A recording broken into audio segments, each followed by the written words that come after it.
Satnam, Namaste, hi, welcome. Thank you for joining me and this week's update. So it is my first week completed with my yoga teacher training. I'm here for 300 hours. I've previously taken my 200 hours, and so I'm going for the 500. And I'm really excited. This has been a dream of mine for many, many years, and it feels very surreal. And it's funny because I think before you realize a dream, all these things bubble to the surface. There might be challenges. The universe might test you. You might be humbled. Different fears may come up. I don't know if it's that way for you, but in my life, many times it is that way. And I honestly, even the night before the course, I was thinking, oh, did I make the right choice? Should I do an online course? You know, the air quality is not the best, and all these different things going through my mind. I even had a parasite in my intestines the week before the course, and so I wasn't at 100% strength, and I'm thinking, you know, oh, yeah, all these different things come up, and you deal with them. I went to an Ayurvedic doctor. I got some natural herbs, and I'm cleansing my system. I'm feeling a lot better. And I just think that's sometimes life testing you. And then once you make your choice, once you accept your reality and what you're going to do, then it all kind of clears down and the stars align. The universe gives you different omens or signs to assure you that you are doing the right path. You are in the right place at the right time. So I'm here.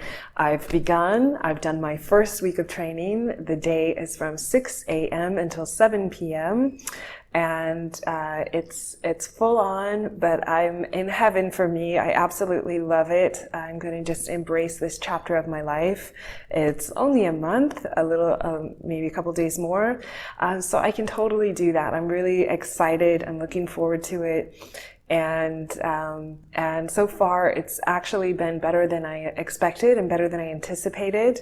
I'm here in Rishikesh, which is kind of a northern part of India near the Himalayan mountains and the Ganges River or the Ganga.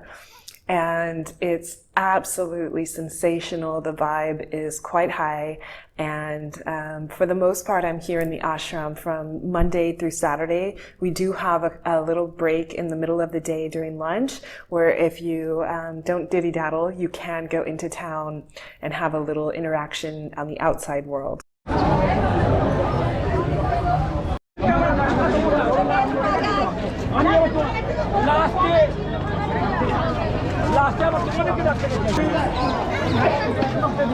अपनी bottle है बा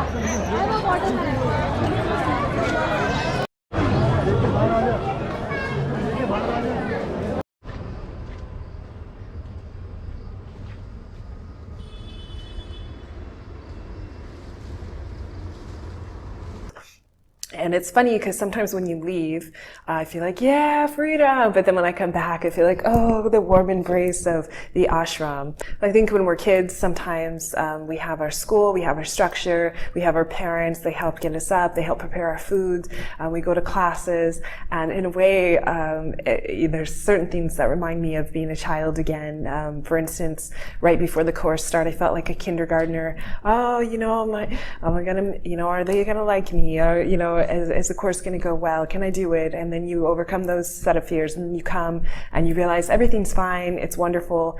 And then there's a really big joy in that structure of having somebody prepare your food for you. There's a cook here, so you don't have to worry about breakfast, lunch, and dinner, and going grocery shopping, and what meals are you going to prepare, and what do you want to eat, and all these different options we're presented with in our adult life, which are wonderful and good. And I think that's part of life, and balancing our work life and daily responsibilities and needs in our lives. And then having the structure, you know, I have to be here at this time, here at this time, here at that time. I work as an entrepreneur, and I don't really have that in my my life, I'm able to choose and decide, which can be good and bad.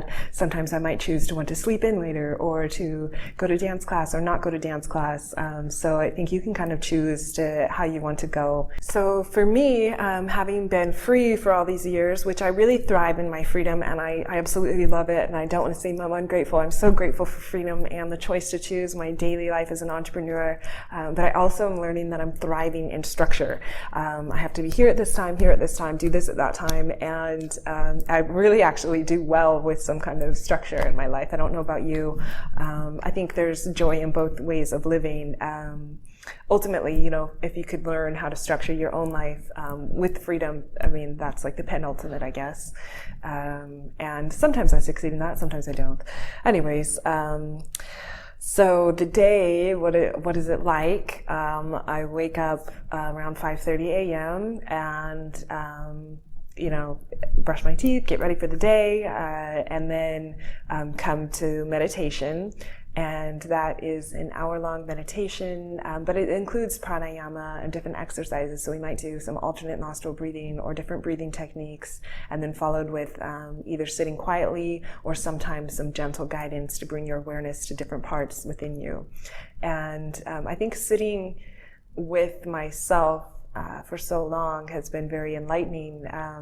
Some days you're healing different parts, some days different memories come up, sometimes you might cry, other times you might smile, and you go through the different emotions, and other times you might go really deep within yourself and reconnect with that higher power and self, and or even you know, maybe a goddess, or you know, however you're led in that time and space. And it's a period of reflection and discovery that I think is often missing in our lives. I know I personally don't set aside that long to meditate in my daily life. I do meditate nearly daily, but maybe 10 or 15 minutes. So this has been very good. And then following that is a yoga practice, which is often pretty intense. Sometimes not as much. It just depends on the day. But it's been a joy because I've done most of my learning through online methods, which I definitely think is highly effective. Seeing my level and ability without ego is quite well, and that's been primarily through online means, which is really wonderful. Yet I haven't had the benefit or the joy of working with trained professionals who are strong and knowledgeable, and that is been mind-blowing and amazing because they can help take you to places that you can't go and readjust things. Maybe I thought I was doing something right all these years and it wasn't quite right, and I've already reached some heights that I didn't know were even possible, and I'm excited to see where it goes from here, and definitely feeling stronger and more flexible, and seeing you know, just I've been working on overcoming the limitations within my own mind of what I think I can't do, and trying to just flow and see and let the universe show me what I can do. And I think in our life we can apply that, you know, off the mat. Sometimes we think we can't do certain things, but what if we removed that thought and just let life show us what we're truly capable of, which I think is anything. Here in India, I've heard many times people say anything is possible, and I think that's so true, that, you know, if you believe it, you can achieve it, as they say. And so I think, you know, ridding my own self-limiting doubts, and in your own life, limiting your own self-limiting doubts, you know, we can reach new heights to what we're truly made to do and be here for. From there, then it's morning meditation, the practice, and then breakfast time. Some of this I've gone forth in the other videos, so apologize if I'm repetitive. And breakfast is often oatmeal and fruit, and then sometimes you might have an Indian dish as well. And I'm really, really fond of oatmeal and fruit now in the mornings. My body seems to crave it. And then some tea. And then after breakfast, usually we have an hour gap to eat breakfast, and then, you know, do as we wish. So after breakfast, it's philosophy. Guru me deva sarvada. and then going over a specific type of practice, or it might be going over the practice and then philosophy, but it's generally that theme. And so we might learn about different postures, how to do them correctly, how to adjust others, which I think is really wonderful because I've not been that hands-on when I do teach physical classes. So I'm learning how to properly adjust people so that, you know, you can get into the posture and go deeper within your own practice. So I'm excited to, you know, share that in my future classes. And we might also lead one another in a small group so that we get comfortable saying the names in Sanskrit, how to lead them through the practice. So it's been very empowering. And for me, I love all this information. So I'm a happy camper. And the philosophy, I absolutely love the philosophy class. I mean, I feel like we definitely should have this integrated into our daily lives and into our life school, if you will. Questions like, why are we here? What is the purpose of our lives? And what are the obstacles that are preventing us from reaching those purposes? Really deep, profound topics that we get to talk about, discuss, be led through, and then further meditate and think upon. So that I'm really loving. My mind sometimes was like, oh, wow, you know, I didn't realize that these certain things, you know, you can totally see where in your own life you've been holding yourself back or had an imbalance in certain areas. And it's enlightening to see how you could future adjust that. So I look forward to sharing future topics on that as well.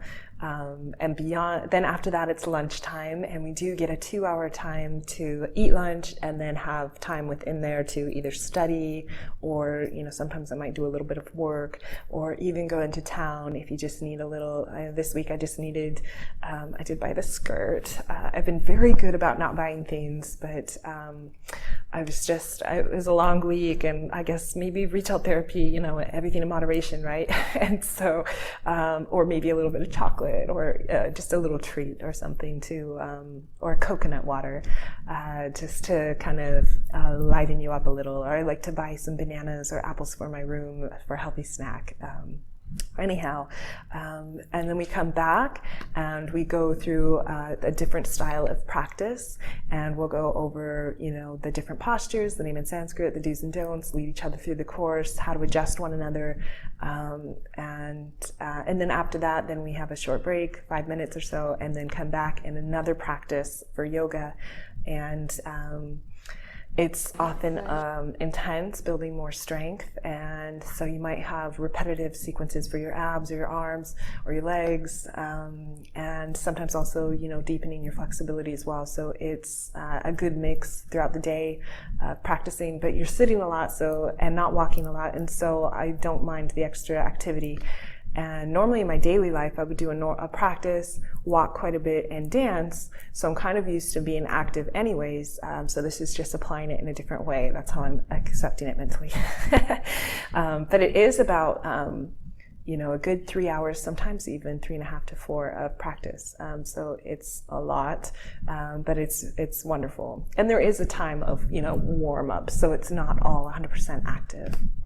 Then beyond that, we have a quick 5-10 minute break and come back and meditate. So we do another hour of meditation in the evening, and then it's a dinner time, and then we have, you know, that little window of time. You can stay up as late as you want, but you do have to get up at 5:30 a.m. So it's best just to kind of wind things down, do any final studies or preparation for the following day.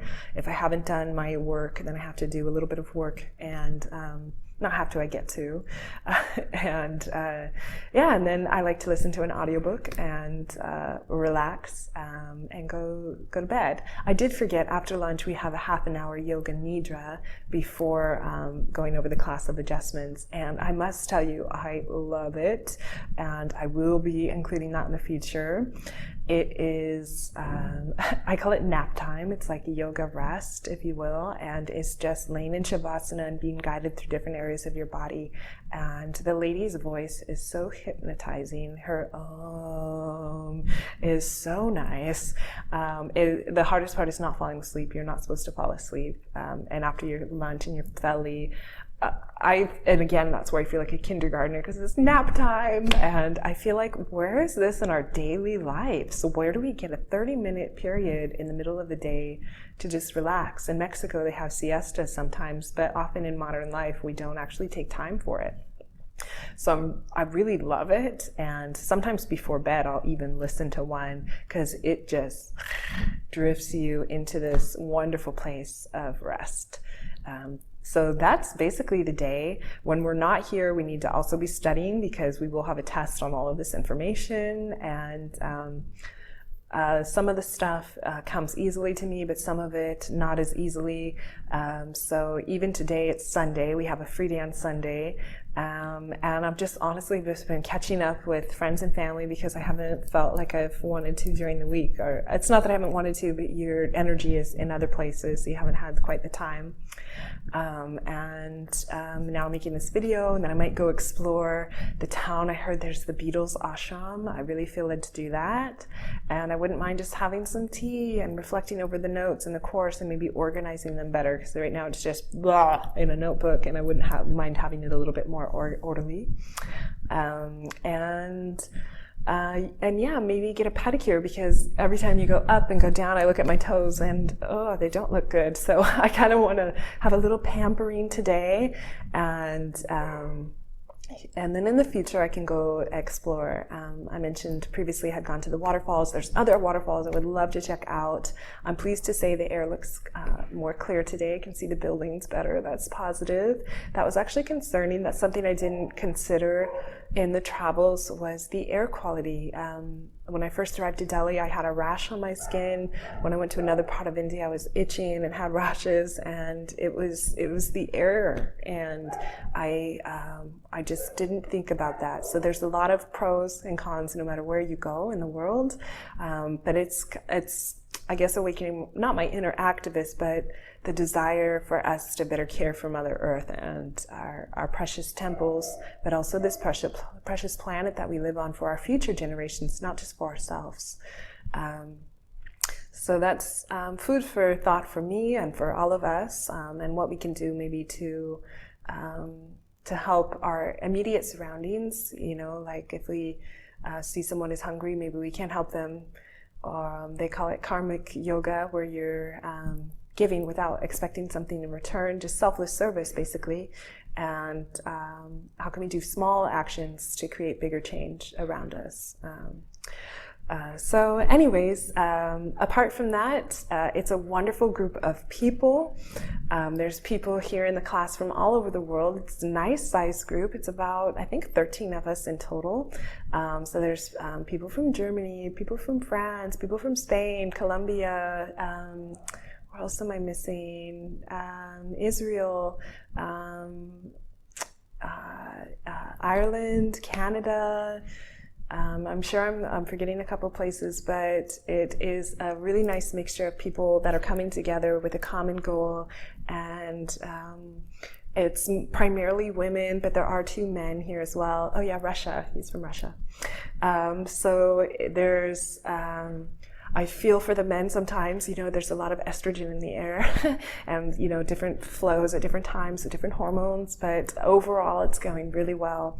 And we've completed our first week, and so I will do my best to give you kind of a weekly update if I can, and just kind of share life here in the Yoga Ashram in Rishikesh with Christa. So I'm Christa Clark.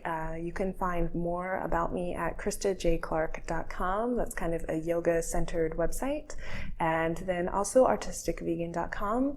I haven't been posting recipes there in a while, but I wouldn't mind showing you at least what I'm eating. I don't know exactly all the names and how to make it just yet, but perhaps in the future we could do a cooking class with others, because here it's a vegetarian town in general, no meat, and then this ashram is pretty much vegan, sometimes a little vegetarian, but primarily vegan. And yeah, and all the food is very, to me, interesting and creative and dynamic and flavorful. I haven't grown tired yet. I've been really happy. Yeah, and in general in India there's really fresh, beautiful fruits and vegetables and really good stuff. On Instagram, I'm at Christa J. Clark and at Artistic Vegan 77. And then on Facebook, I also have a nice offering there. So check it out. Please like, comment, and subscribe. I hope you like this video and this type of content. And if not, that's okay too. So I send you my love. I send you my light. Thank you for taking your time to listen and be with me here today. And I'll be talking to you in the future. Namaste. Blessings on your path. I send you love and light. Bye. Mande mucho amor, mucho luz, un millón bendiciones, millones vibras buenas. Y espero tus chakras son abiertos y tu tercer ojo es muy abierto y todos son súper bien en tu vida. Y si no, then espero porque siempre cambio. Para mí, para ti, para todos. शुक्लम यज्ञो पवितं बलमस्ते जः यज्ञो पवितान्ते यज्ञो पवितान्ते भवेन जातिवोनानि पश्यन्ना स्वाहा भवेन जातिवोनानि पश्यन्ना स्वाहा में भाग विराजे मस्तक पे चंद्र विराजे ऊपर जलधारा